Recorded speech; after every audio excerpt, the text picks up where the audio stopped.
at the heart of how the UN understands itself back from the Charter in 1948.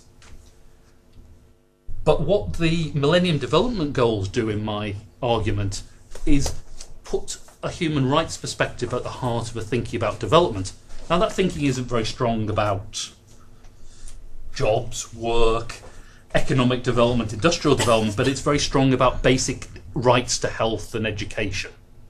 And so that agenda came up to question a lot of this, that there's a right to these things. It doesn't matter what the economic results are, but as it happened, the research proved, and that definitely in inverted commas, that if you invested a little bit in girls' education, you got returns in terms of productivity and reduced fertility, etc., etc.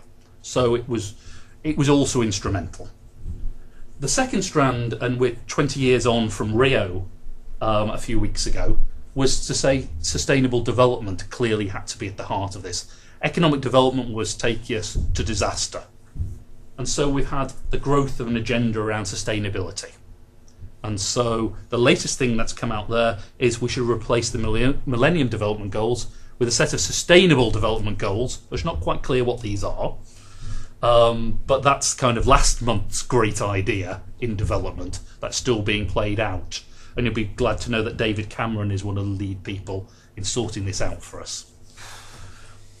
So there's been an agenda that sustainability needs to be thought about, and of course that's led to an argument that sustainability isn't just about the environment. It's got to be about economic sustainability and social sustainability. So a three-pronged approach.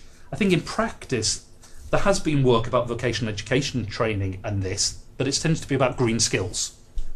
And so there's a very simple, but the danger is the whole debate gets domesticated into a nice, safe, it's just about there are jobs in the green economy and we can change skills training a little bit towards the green economy, rather than the bigger questions, and Sarah in her seminar here was raising these much bigger questions about sustainability and what actually would a transformative approach to that require. A lot of the VET stuff has not been transformative, it's been about minor reforms and here's an opportunity for training providers because there's going to be jobs in the green economy. The third strand that has become very important, and some of you work on this much more than me, is the human development and capability strand, really because of the UNDP, the UN Development Programme, and their human development reports, which have been going for 22 years this year, 1990 they started. And these very much tried to produce a different view of what development was about.